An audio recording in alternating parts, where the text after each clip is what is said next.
He's an old head. Youngins are really starting to get on my damn nerves. He's a purveyor of nonsense. He's a Georgia high school coaching job influencer. His favorite Bible verse is Jesus wept. He's the man of constant sorrow, Chris Lamb. Yeah.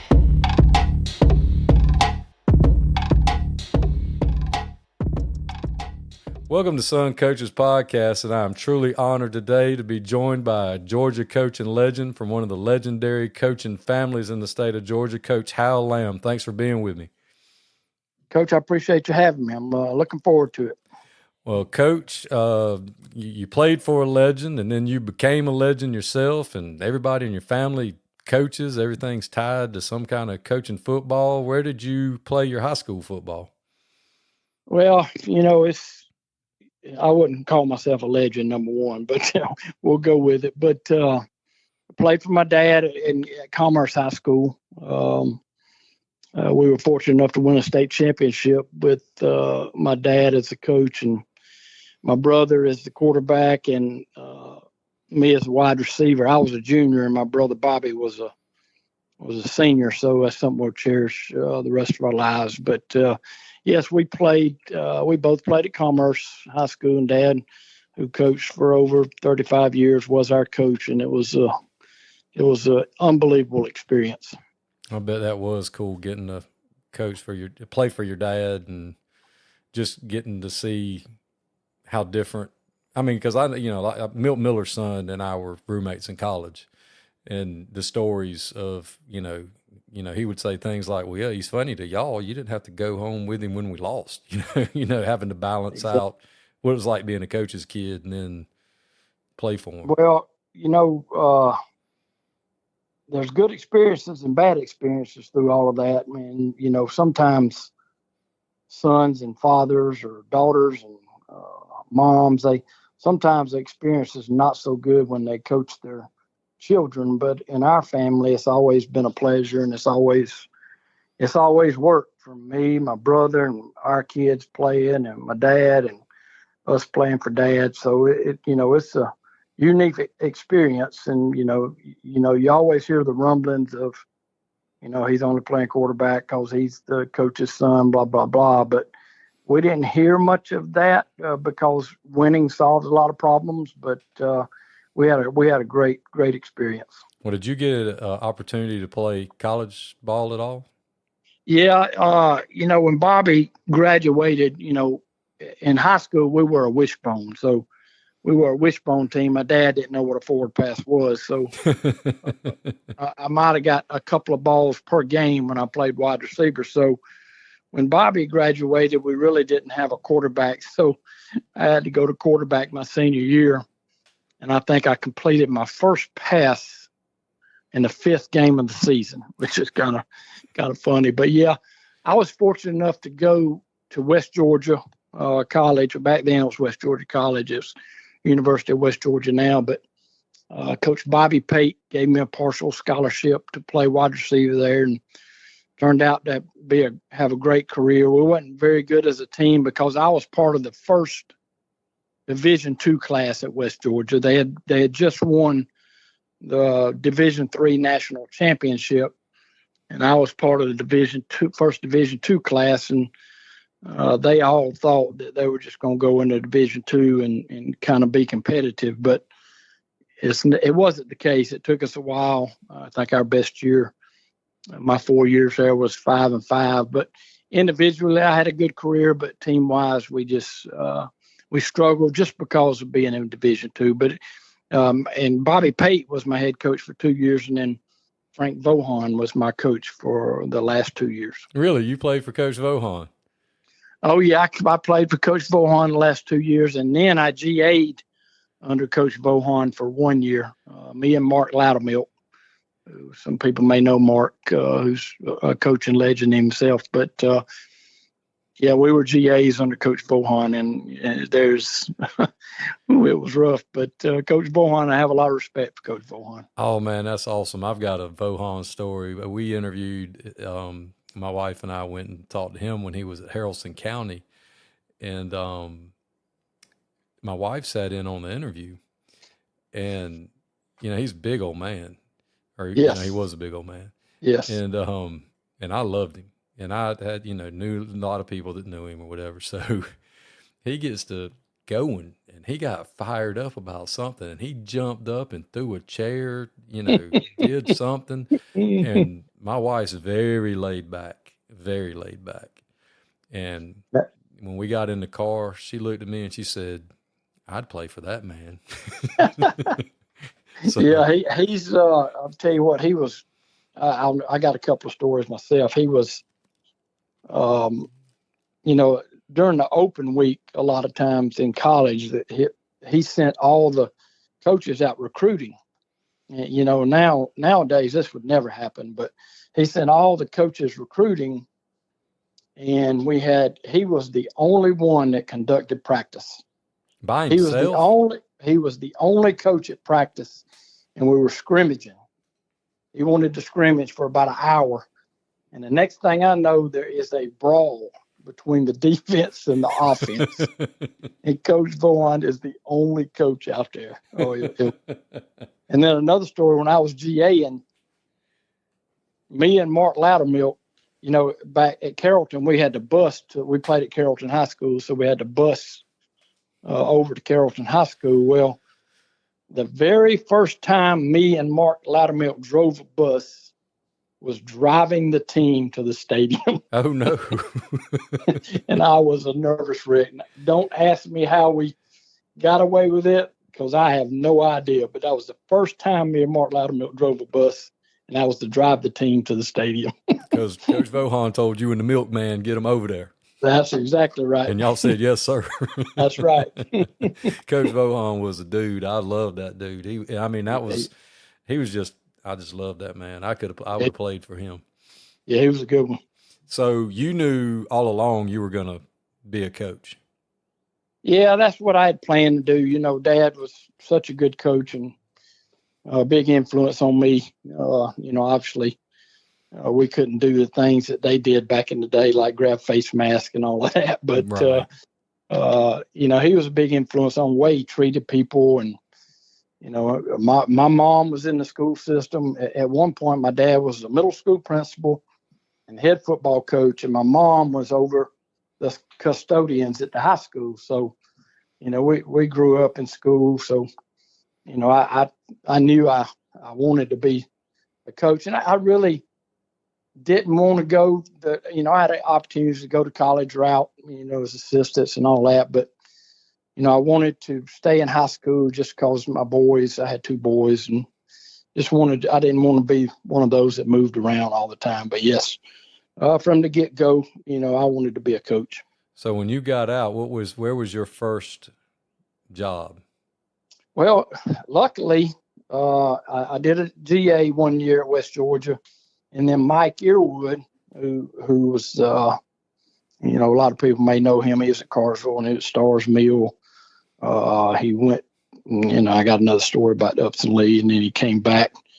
I think he went to Stars Mills from Upson. Yeah, that's right. He went to Upson Lee and then to Stars Mill. But yeah, he was the offensive line coach at West Georgia when I was there, and he got the Cartersville head job that year, that right after I GA'd, and he brought me with him to Cartersville. And luckily, Cartersville had a PE job, a middle school PE opening. So I'm teaching middle school PE and coaching at Cartersville High School under Mike Earwood. That's a pretty good one to start out under. Yeah, it was great. And he wanted to go to the wing T. We obviously weren't wing T at West Georgia, but he wanted to go to wing T, and I was all in, and we drove to Delaware and did all the clinics at Delaware. And, we were vanilla wing T back in the day at Cartersville. And we really had good times at West Georgia. I mean, not at West Georgia, Cartersville. We actually won the state in 1991. And then he decided that he wanted to leave in 1995. He wanted to go to a school that had one school in the county. and he took the Upson Lee job from there. But yeah, my first job was at Cartersville teaching middle school PE. I was coaching the running backs, and after about 3 years, I became the offensive coordinator. So you were at Cartersville your entire career? No, I was at Cartersville. I was almost had the job. I mean, I can tell that story if you don't mind, but I was offered to Cartersville when Coach Elwood went to Upson Lee High School. He wanted me to go with him, and there were some people that wanted me to stay and get the Cartersville job. But I was so young. I was 31 years old, and the job was head football coach and athletic director. And I said, there's no way I can be head coach and athletic director at 31 years old. No way. So I proposed to him to be the head football coach and assistant athletic director, and then let me learn. And then maybe 3 or 4 years I could be the athletic director. And one night the principal accepted the job, and for one night I was the head coach at Cartersville. And then I go the next morning, and the superintendent says, "No, that's not what the job is.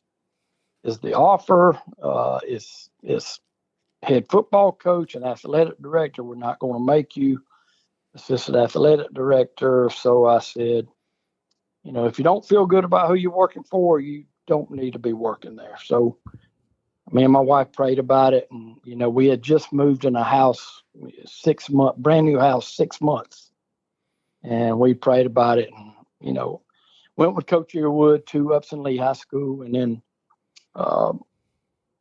he leaves Upson Lee after 1 year and goes to Stars Mill, and again he wants me to go with him, but I said I am not moving my wife and my family again. So we stayed at Upson Lee, tried to get the head job at Upson Lee, and that was at Upson Lee was my first head coaching job at Upson Lee, and I stayed there 2 years.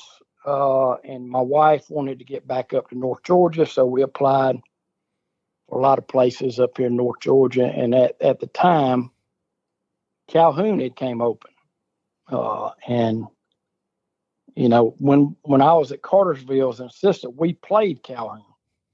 And I said, man, Calhoun, I think would be a great job one day. And I said, it's a lot like, back in the day, it was a lot like Commerce. Obviously, it's not like Commerce now because it's a lot bigger. But back then, it was very similar to Commerce. And, it was a God thing because I'm sitting there, who is going to hire a coach that won 5 games in 2 years? Well, it ain't what you know, it's who you know. And Larry Harmon, who's the superintendent at Calhoun at the time, was the principal at Cartersville when I was there. So I was fortunate enough to get the Calhoun job in 1999, and I did that for 20 years. That's right. I don't know. I guess it's the C's I had confused. Yeah, Cartersville and Calhoun. Well, there's a lot of C's. You got Commerce, Cartersville, Calhoun. Yeah, and I tell people from out of state when they ask me about jobs in North Georgia, I'm like, well, I can tell you this. If it starts with a C, they're generally good. Yeah, that's right.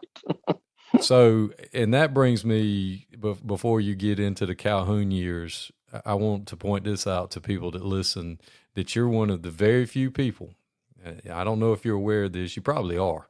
There are very few people in the state of Georgia that can say that they won a state championship as a player, as an assistant, and as a head coach. And you're in a very special fraternity, Coach. Yeah, me and my wife have talked about that. I've truly been blessed. I don't know how many people are across the state that have done that, but yeah, we do talk about that some. And I was very fortunate, obviously, to win it as a player. And then we beat Cedar Grove in 1991 when I was at Cartersville, and we were very fortunate enough to win 3 state championships at Calhoun. Now we were 3 out of 8 in championship games at Calhoun, so the percentages are not very good, but we were fortunate enough to win 3 of them. Well, talk a little bit about building that thing up there, because like you said, when you got there to start off with, it was a small nothing like it is now. I mean, of course, the growth from Atlanta has just been meteoric, heading that way. And it used to be Yeah. a small town. Yeah, it used to be small, and obviously it's not small anymore. But in my first year, we were Class A. We probably had, back then, Class A was probably 500, 600 some students. And, we won 2 games my first year. And people were, looking at me like I'm looking at me sideways, like, what in the world have we hired here? And it's a funny story. Mr. Harmon, who was our superintendent, we were in the cafeteria after football season, and he was kind of kidding around. He said, "Look, I could have hired anybody to win 2 games. I could have hired anybody to go 2-8. Oh, I better get to work then." Yeah. And then, it just, it took one victory. I want to say it was one victory, but, I really hit the middle school programs when I first got here because I knew what the future was. And we go into AA, the year after that. And, we're sitting there 3-3 the next year, and we're going to play number 1 ranked Cartersville.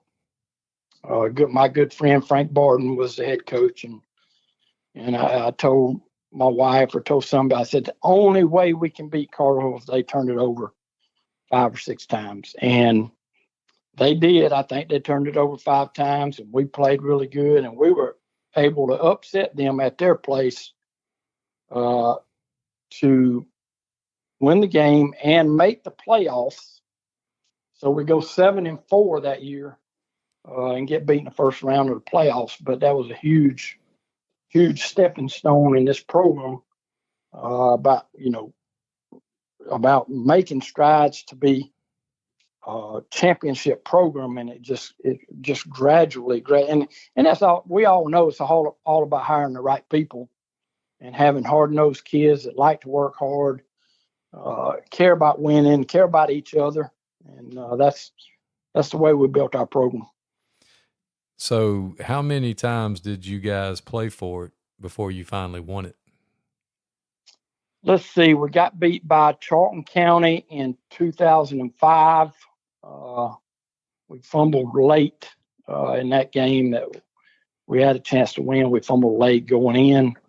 Charlton County beat us in 2005, and that was at our home stadium. And then in 2008, 9, and 10, and 11, we played Buford for this championship. We finally beat them 2011. So 2005, 2008, 2009, 2010, and finally won it in 2011. So what was that like to finally, the perseverance to just keep, to get those kids to just keep believing, to get back. Because people say what they want to. Getting to it once is a monumental feat. But getting to it over and over and over and coming up a little short, rallying the troops had to be, what do you... Well, it was difficult, man. My good friend Jess Simpson over at Buford, their program was phenomenal. It was, and there was a couple of times we couldn't have beat them. If we had, 22 players versus 11, they were just so good. But there was a couple of years we could have beat them. We took them to overtime the year before we beat them, and the score was like 13-10. And when it's 13-10, you're sitting there saying, okay, we can't move the ball on them big suckers, but we can play pretty good defense. So we decided, we were wing T. So we said the only way we could beat people like Buford, and it was probably a year before that. Well, I can't remember when that was, but it might have been. Let me go back. Yeah, it was Early County. We played Early County in the playoffs my son's senior year, which was 2008. And we played Early County, and they had in the quarterfinals, and they had a really, really, really good defense. But they were simple. They were sound and simple. And we were running the wing T, and we had some, they played a lot of man. And I mean, we're going to get some people out of the backfield. We're going to score a bunch of points. We felt good about it. And I think they held us to 3 points. So we look at ourselves and we say, okay, we got to find ways to spread the ball and get our people in space. We're still running some wing T. So we wing T and spread for a little while. And then that was my son's junior year. His senior year is when we go to the spread. And we felt like the only way we could beat people like Early County and the Bufords was to spread the ball out. And that's what we did. And that was, when we went to the spread, the first year, we didn't really know what we were doing. We didn't know the adjustments when somebody did this or did that. But the more we got into the spread, and then we started implementing some wing T runs into it, and then we kind of evolved into a lot of running out of the spread. But we felt like we had to do that to beat Buford. I remember going to a clinic in the early 2000s, and you were talking, and I don't know if you remember these concepts, but I never forgot them. And it was passing concepts out of the wing T, and you called them cake, ice cream, and candle. Yeah, I do remember that. Semi-remember that. And somebody raised their hand and was like, "Why do you call them that?" And you said, "Because it's easy. It's cake. Yeah. This should be easy, like cake, and then this goes with it. And what goes with cake? Ice cream." Yeah. And I was like, "This is fantastic. I mean, this is because I'm all about simple." Yeah. And it was just like a bench route, and I mean, it's just different kind of flood concepts you were running, and it was ways to get the ball out on the edge, and it had to have been about that time or near that time. Yeah, it was. I do remember some of that. But I just remember I'd never forgot that, and I've shown people that at places I've been. I'm like, Coach Lamb put this in one time, and he called it cake and ice cream because it's easy. I want to say cake was a curl flat, and then we evolved from that. Yeah, I was like, he said anybody can throw this. That's why he called it cake. And I was like, because it's simple. So anyway, I remember you talking about that. So what was it? I mean, winning that first one, was it just like a massive relief, or did you think, all right, we don't broke the seal off now, we've gone 1-1, surely we're going to get some more, or you just keep going and see what happens? Yeah, I mean, if a lot of people probably remembers that 2011 game, we were up 14 points and late in the game, and I had really taken my headsets off, and a lot of people talk to me about that. Don't ever take your headsets off. But took our headsets off, and we were kind of celebrating. And then we had we had a deep snapper who went on and snapped at Georgia. We had to punt about midfield, and all we had to do was get it off. We called timeout. We said, just protect, don't worry. We were about midfield. Protect, don't worry about going and cover the punt. Just protect, because all we got to do is get it off. Well, the snap was a little low, and we had a couple of upbacks that just turned around and looked. And the punt, we never did get a hold to it. The ball goes up in the air, and Buford returns it all the way back for a touchdown. We got a tie game at the end of regulation. And so we're going into overtime. And I'm saying to myself, I really can't believe this is happening. Because we're about to lose to Buford again. So we go into overtime.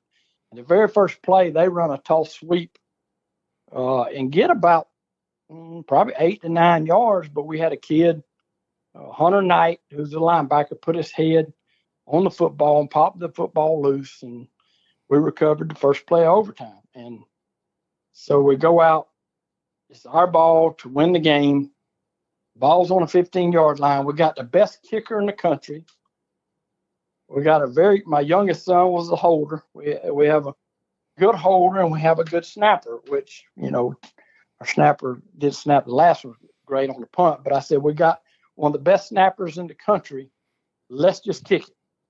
Let's don't waste any time. He can just kick through the uprights. We'll win. The game's over. And that's what happened. He kicked it right through the uprights, and, we were state champion. And I think the community here really needed that, because we had been there, 4 times, and haven't won it yet. And I think that really brought this community close together. It really did.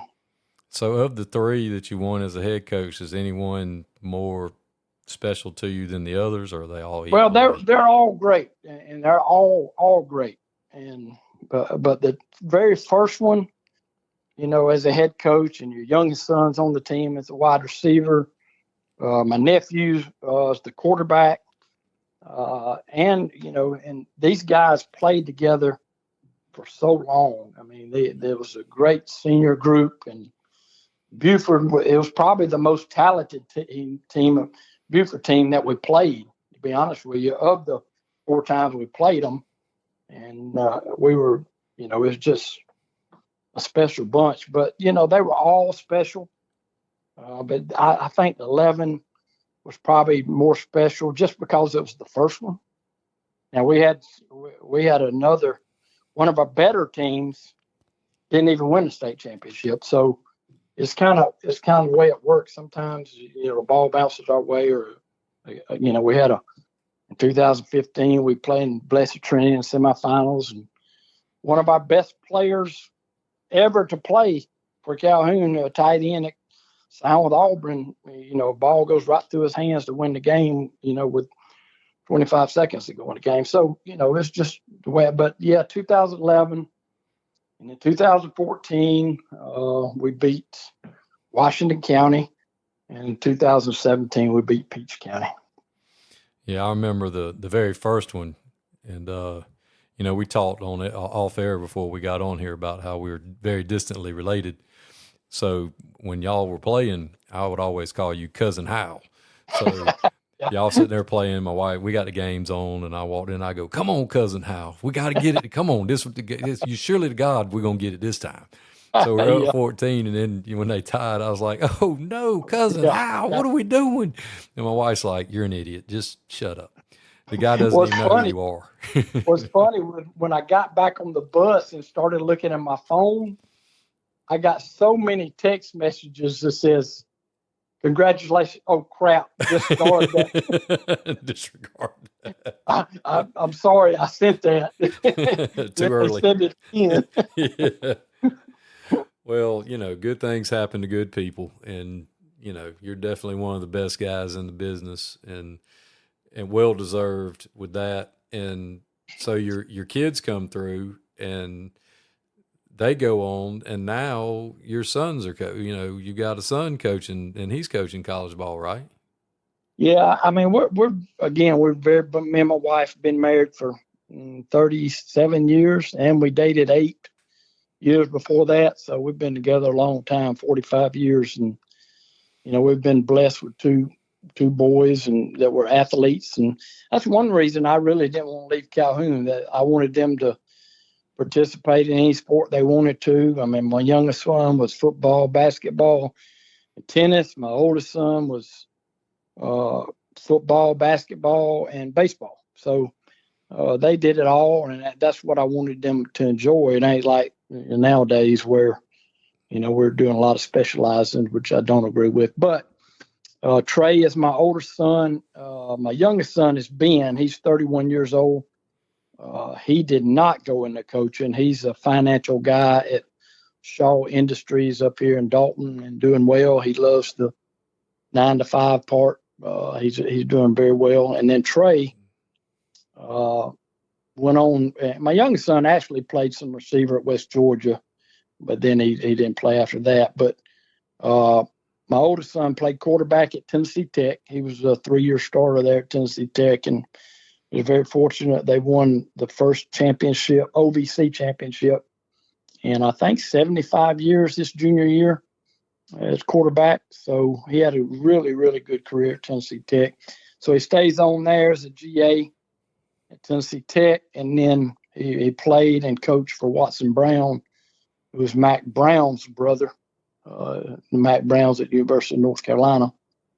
And then he goes to Mercer as the quarterback coach for my brother Bobby, who started the program at Mercer. And then he goes back to Tennessee Tech as offensive coordinator for a couple of years. And then he gets his first head job at Gardner-Webb University. He was there at Gardner Webb the last 4 years, was able to win the OVC championship the last two, made it to the FCS playoffs, got beat in the first round. No, I'm sorry, they won their first round. His third year there, but he gets in November. He gets the East Tennessee State job, which is still in FCS, but it's in the Southern Conference. Everybody knows about the Southern Conference in this area. You know, it used to be the Georgia Southern and the Apps. Now it's the UTC Chattanooga. You got East Tennessee, Samford, Furman, Wofford, Mercer, all those guys.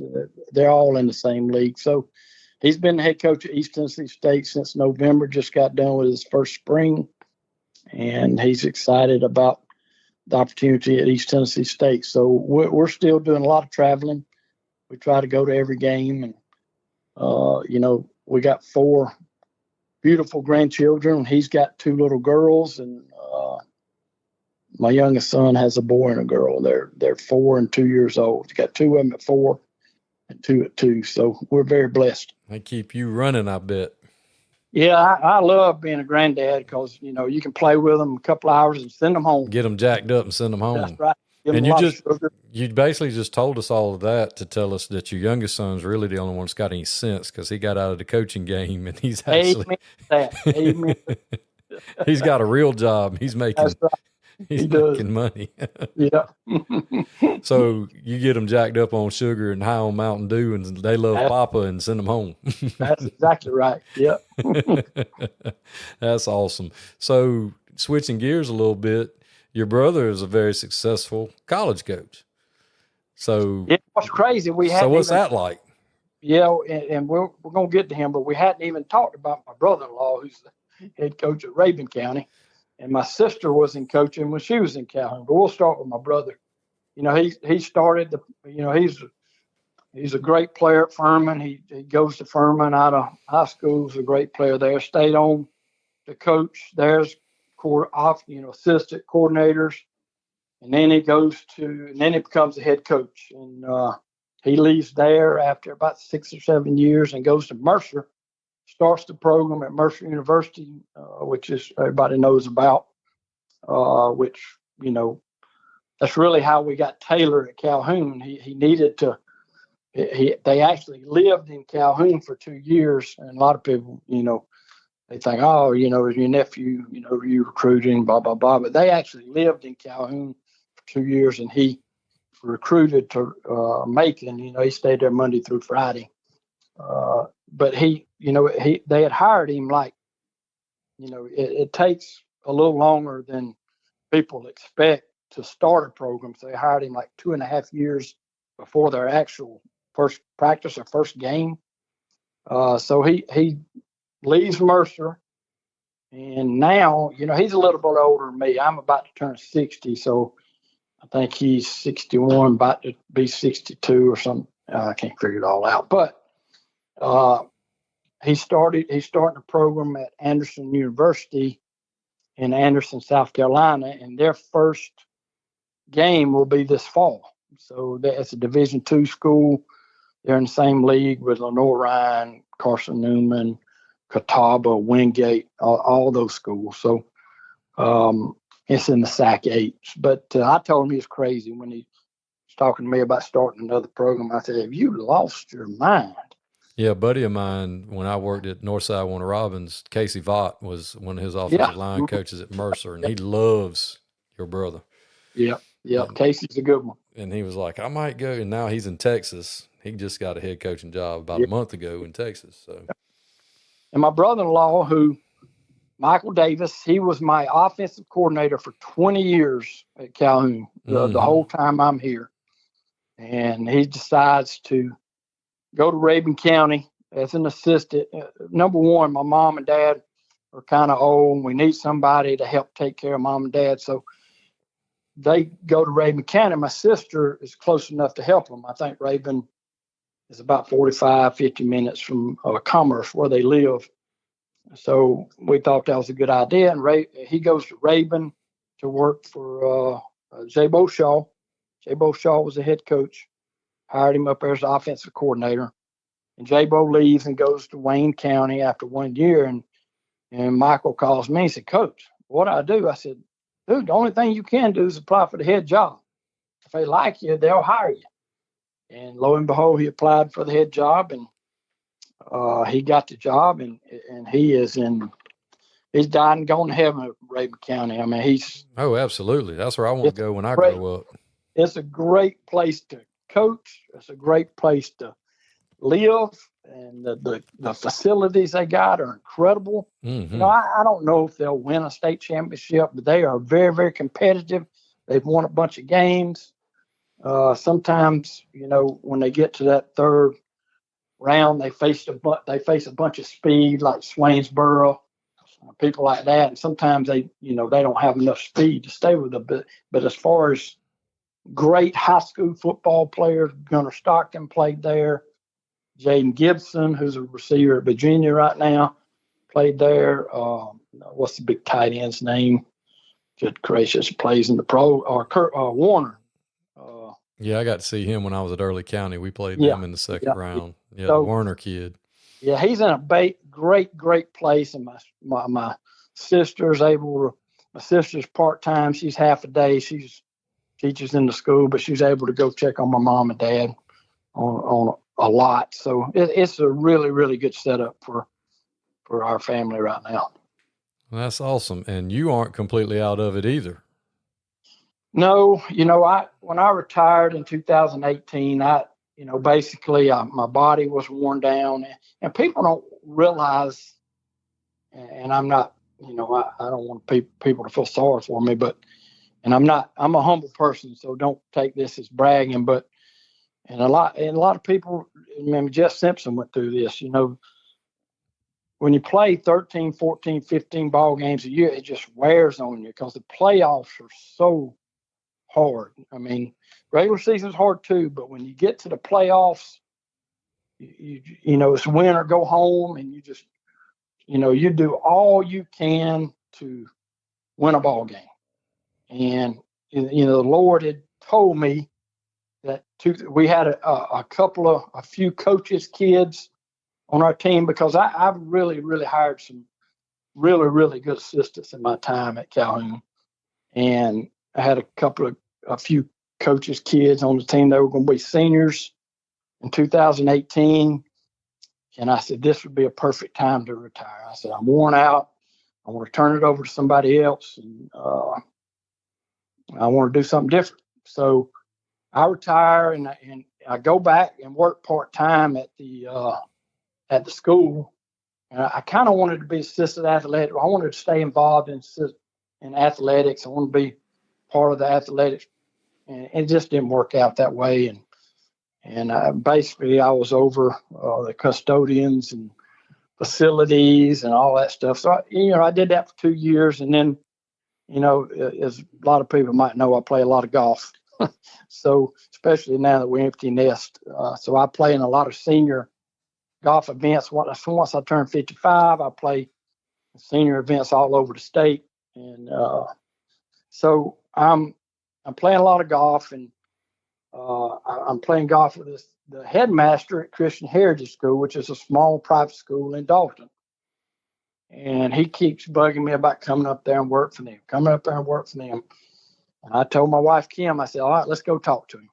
So we go talk to him, and he throws this package out to me, and I can't turn it down. I looked at my wife, and I said, it's just a 25-minute drive every day. We don't have to move. My title was going to be athletic director of development. So I really wasn't athletic director. So that was even better. So I take that job, and I stay up there 1 year. 2 years. And then the third year, our athletic director leaves. So he makes me the athletic director, which is fine. We only had 200 students and not many sports, but it was really, really a good school. Really, really a good school. Enjoyed it. Didn't have any problems. Just loved my drive. It was just great people to be around. And then I get a call from the superintendent at Calhoun, and they kind of want me back in that capacity. I said, okay, I'll sit down and talk. And so now my title is executive director of athletics. at Calhoun City Schools, and I was able to hire an athletic director, which I really, really like. And so I'm back at Calhoun working and trying to get the athletic programs back where they used to be. Well, that's awesome, Coach. I'm glad you're getting to do what you want to do. Well, I enjoy athletics. And it's kind of like Trey was playing again, because we're still traveling. We're traveling up to Johnson City, Tennessee a lot. We traveled all to his Gardner Webb games. So it's good that I can still work and be part of the athletics at Calhoun, but I can also be able to go see my son coach. And that's important. I know how much that means to you. And talking about over the years, me and you were talking ahead of time about spring football and how much the high school game has changed in the state of Georgia. What are some things that are just really get on your nerves these days that you're free to say without worrying about upsetting anybody? Well, to be honest with you, Coach, I mean, even in 2018, I did not like the direction the recruiting was going. I knew it was going to get worse and worse. And one thing I do miss, I don't miss a lot of things about coaching, but I do miss the camaraderie with our coaches on staff. And then I miss having contact with the college coaches. But with that being said, I think recruiting is out of hand. I think high school kids don't play for their high school anymore. All they're trying to do is get a scholarship. And that bothers me, because I was taught growing up to play whatever sport you wanted to play and play for your school, play for your high school teammates. And it's not happening anymore. It's and I talk to my son about it all the time. The portal, NIL, it's out of hand. The high school kids aren't getting recruited like they need to be. The 5 stars and 4 stars, yeah, they are, because everybody's loving on them. But the ones that are Division II, Division III, FCS guys, there's a lot of them. A lot of those kids are slipping through the cracks, and that whole recruiting stuff and kids not playing for the high school. And, I've said all along, there is probably the best job coaching right now is someplace like where you're at, or a commerce high school, where there's still small school. You got 30 players that love to play the game, and you coach ball, and you don't worry about anything else. You just worry about the high school game. And there's a lot to be said about coaching at the small schools instead of chasing the money and chasing the 6A, 7A programs and that kind of stuff. Yeah, I'm 5 years away from being able to hang it up, and I love being with the kids. I love that part of it. I'm starting to get tired of the adults. Yep. And to be honest with you, though, if they came in tomorrow and said you can't coach anymore, that's okay. I still enjoy teaching. I still enjoy being around the kids. But my son being a 10th grader, he goes to Hawkinsville. Right. And, I don't want to miss. I'd love to get to eat lunch with him every day. Exactly. And hang out with him. Yeah. But I've spent 27 years raising other people's kids. Right. And but that's decisions I've made. But people don't think about stuff like that sometimes, and they make poor decisions. That's why I'm tried to, I pick on young coaches a lot about everything, because y'all raised us to be a certain way, and we've dropped the ball. My generation, the one right under y'all, we've dropped the ball on raising these younger coaches, because I don't see them. I don't know. They just don't. I don't think they get it.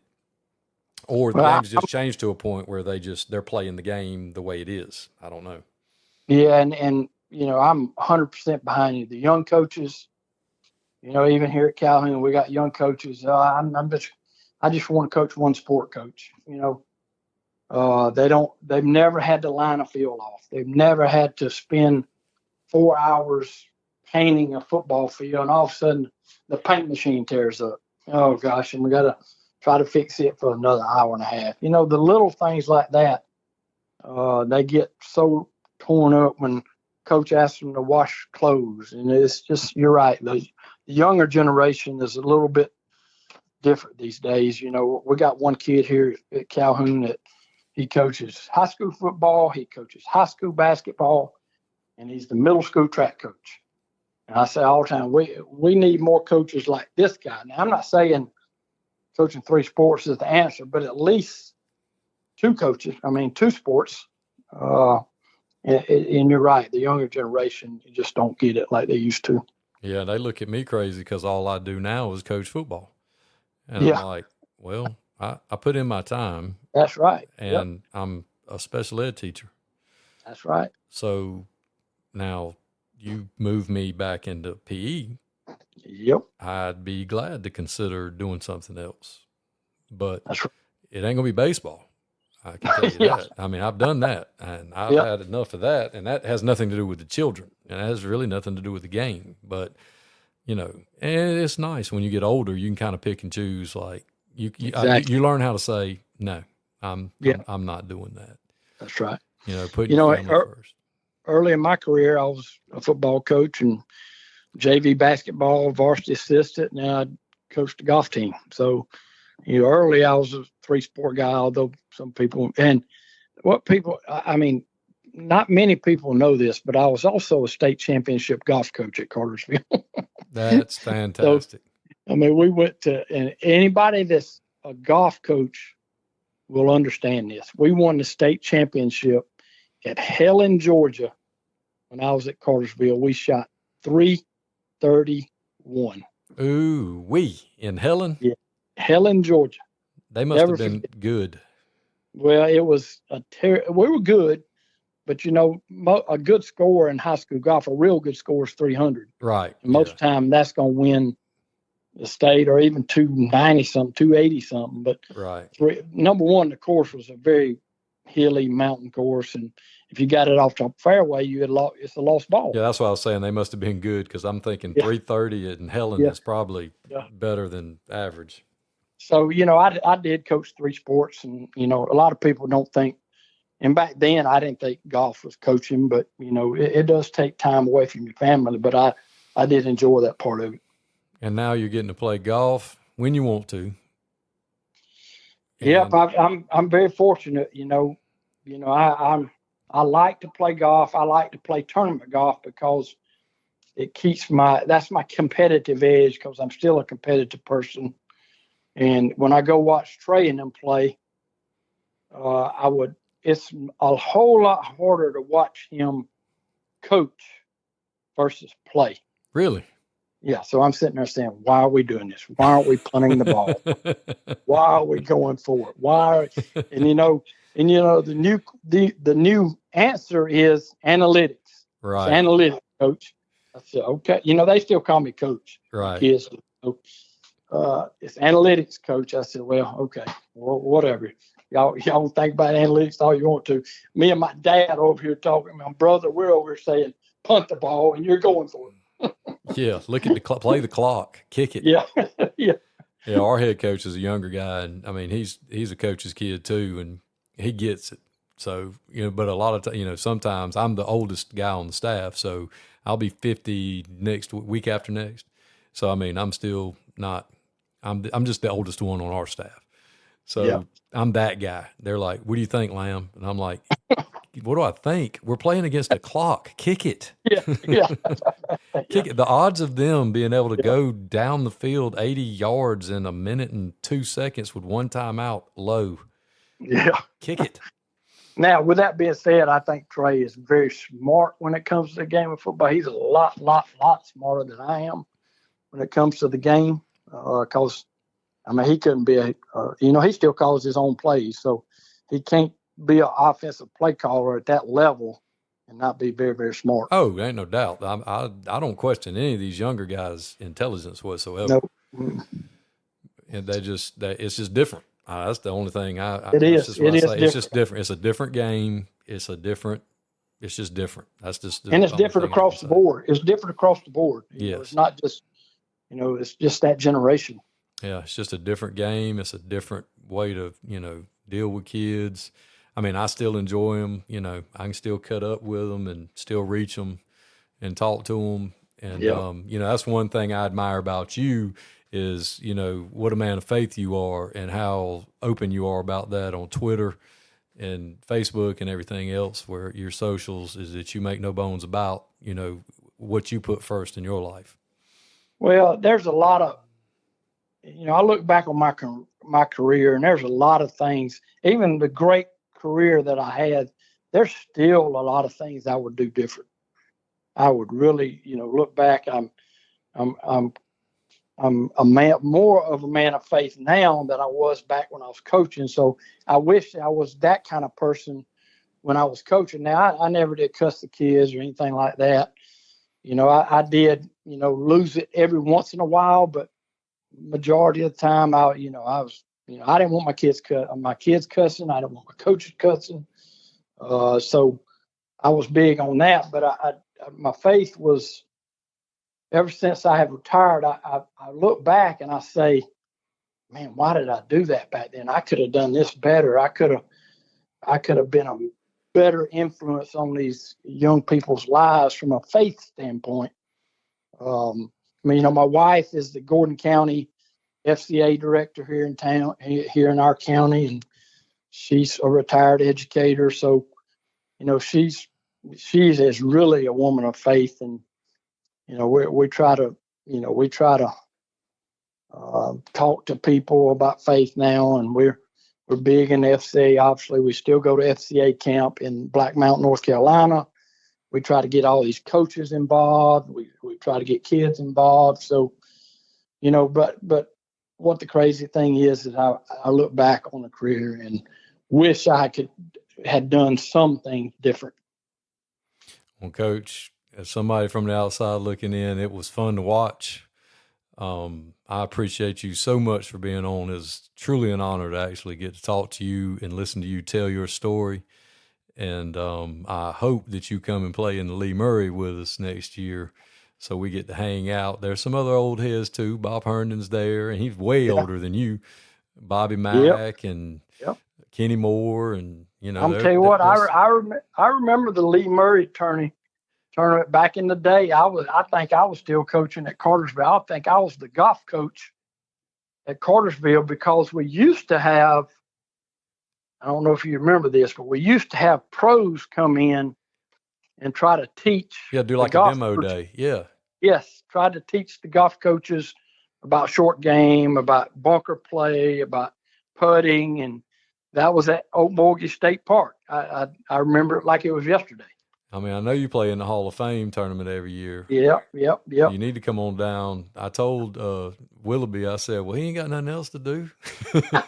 I'll ask him. I'd love to. Y'all gonna have to give me space. I'd love to come down there. Now you're probably gonna be in that first. You're probably gonna be in that first flight with all the dudes, but that's not gonna bother you. I had no idea that me and you were kin until we got to talking on the phone earlier either. Yeah, fifth or sixth cousins. I mean, we won't bump into each other. And then Ron Duncan at Screven, and then we've got, which he wanted me to call you out on that, but now he's going to be lining up. And he told me that he talks to Bobby all the time. And Bobby was like, "Do you know that man of constant sorrow guy? He speaks at the Nike clinic in Orlando, and he has a podcast." And we're related to him. And Ron's like, yeah, I've known that for like 10 years. How did you not know that? He's like, man, he must be like way down the family tree. I'm like, well, yeah, obviously. Look at my career compared to y'all's career. Ron, good. And Ron's he's got it going on down there in Screven County. He's a funny character now. Yeah, he said he's got another run of them coming if he can just hang on and get them through. That's good. But, Coach, I sure do appreciate you, and hope to see you at the golf tournament next year. Well, hey, Chris, I appreciate you having me on, and I really enjoyed it. Thanks, Coach. Thank you.